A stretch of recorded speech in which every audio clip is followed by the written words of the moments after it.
kind of flattering at first until you begin to get some of the people with very nasty comments. You know, those football fanatics didn't appreciate the idea of me quitting football, going to baseball, and some of the comments that this guy down in Florida had to make. So I got to working over by a few of the football fans about the whole idea. When did you first learn that this masquerader was down there? Did you read about it in the paper or what? Well, no, I heard on a television, a special bulletin there on Watch Television, Jerry LeVias had just shocked the football world by quitting, and I didn't know that. Then my phone rang, and there's our publicity man, Jim McLemore. He was telling me about it, and I thought it was funny at first, but it began to be very hairy later on during the night. I don't suppose that you've had a chance to talk to the young man who was using your name, have you? No, I haven't had a chance to talk to him. The young man is William D. Street, but a guy like that he has so much, he wants to play baseball so much, so you kind of feel sorry. I guess he feels about baseball the way I feel about football, and I'd do just about anything to try to play ball. Well, matter of fact, I did just about everything trying to play football, so I know what he's going through.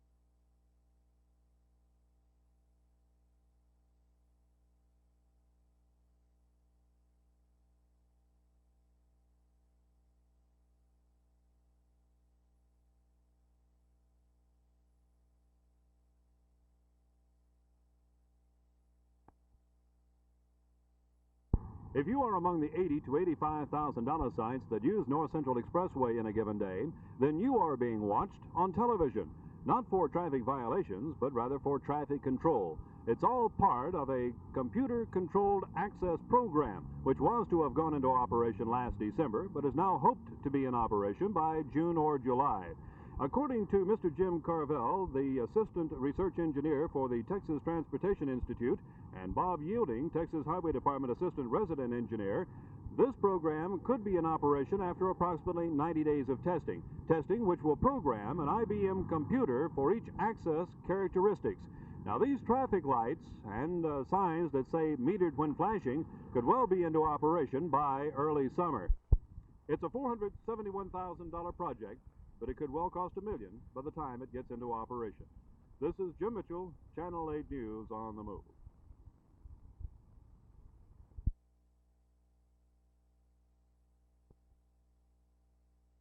Well, of course, what you have to recognize is that the responsibility to the general public is greater than it is to the employed.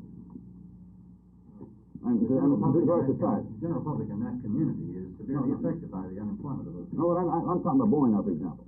Boeing's had a responsibility to build, and they used to be competitors, so I respect them as a competitor, and I have very good friends at Boeing, to build good airplanes as cheaply and efficiently as possible for the government, for commercial use, for use throughout the world. And their responsibility is to meet the demand for that product.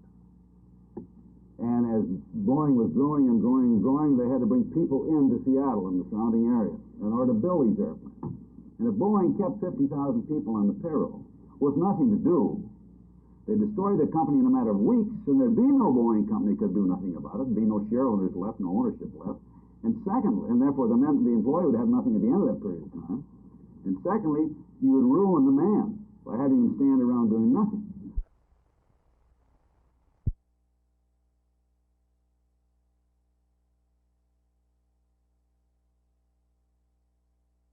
Story about your first attempt at pro football and all through college that so far you've escaped managing to have been weighed and measured. They've never gotten at you yet, huh? Right. I found it was one of my assets not to let them catch me and get my correct weight or height, just only to judge me on my ability, the things that I could do on the football field.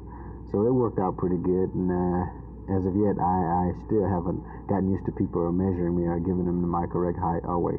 Do you think, Jerry, honestly, looking back now, when you were a rookie or when you were a senior here at SMU, if someone had gotten hold of you and found out your true height, your true weight, that you would have gone lower in the draft? I think so, because I kept on wondering about my weight. I would say that I was 175 or 180 in college, but actually in college I was about 165, and I played SMU like that. But I wanted the people just to judge a man on his ability, to play the game on his ability, and this is what they had to do with me.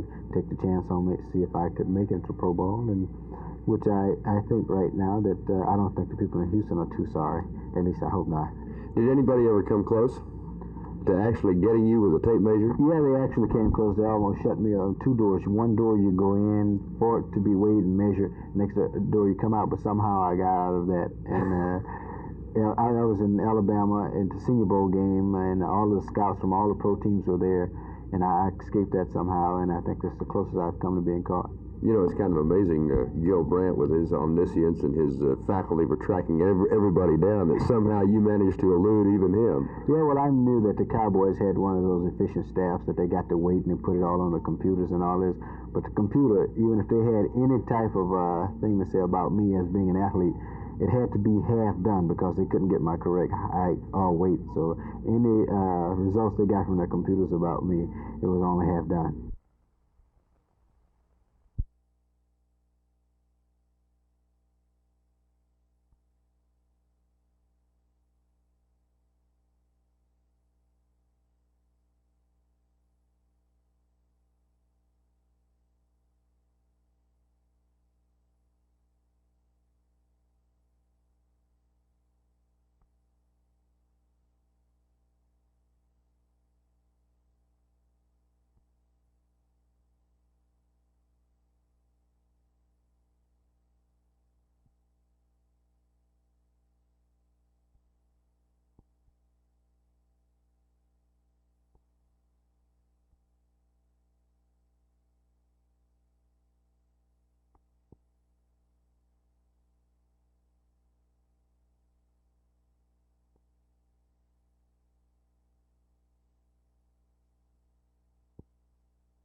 This restraining order will stop the coming elections and all other elections until the city has redistricted according to the 1970 census. And single-member districts are created. The city charter dictates that the city must reapportion the districts according to population shifts and changes. Along with this, we feel that the city at-large system of voting deprives the minority communities of a voice in city government. Mr. Johnson, don't you think it's rather impractical just 3 weeks before the election to try to get the city redistricted? That's why we're asking for a restraining order. The election need not be held necessarily on April 6th. But why did you wait so long to ask for the restraining order? Well, I mean, I'm not a lawyer, but the city has waited 11 years not to do it. So if we're going to do it, now is the time to do it.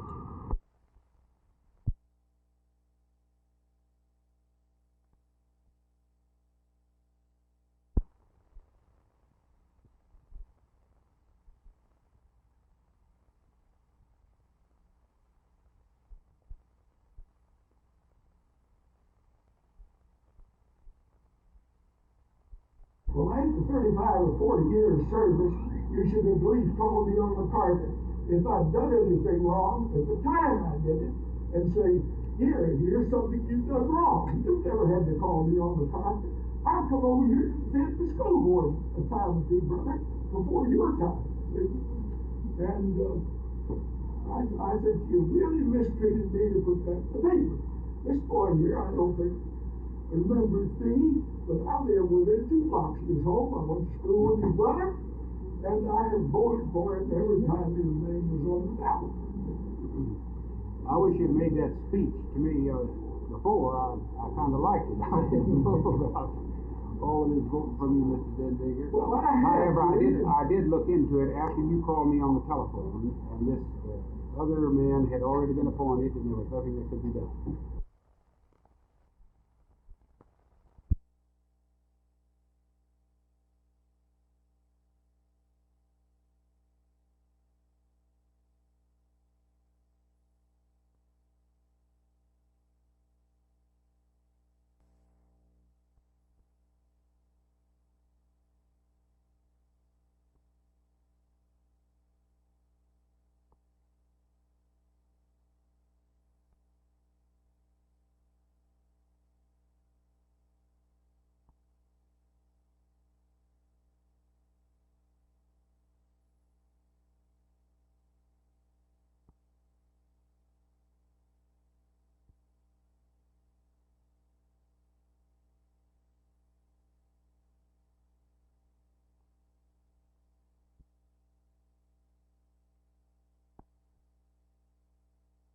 Well, there are several advantages. One of the advantages that I can think of just offhand is a tremendous savings to the taxpayer of Dallas County.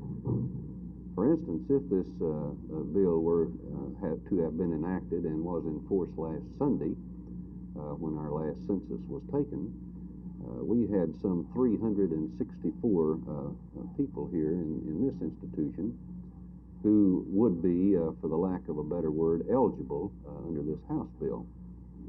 And at the rate that has been computed by our auditor, it cost us, in round numbers, $5.78 a day to house these prisoners, or about $767,930 a year to keep these people here. And of course, that's keep people in the Dallas County Jail, whether they be on appeal or whether they be serving a jail sentence. But each time you have one, it still comes to that figure, about $5.80 a day.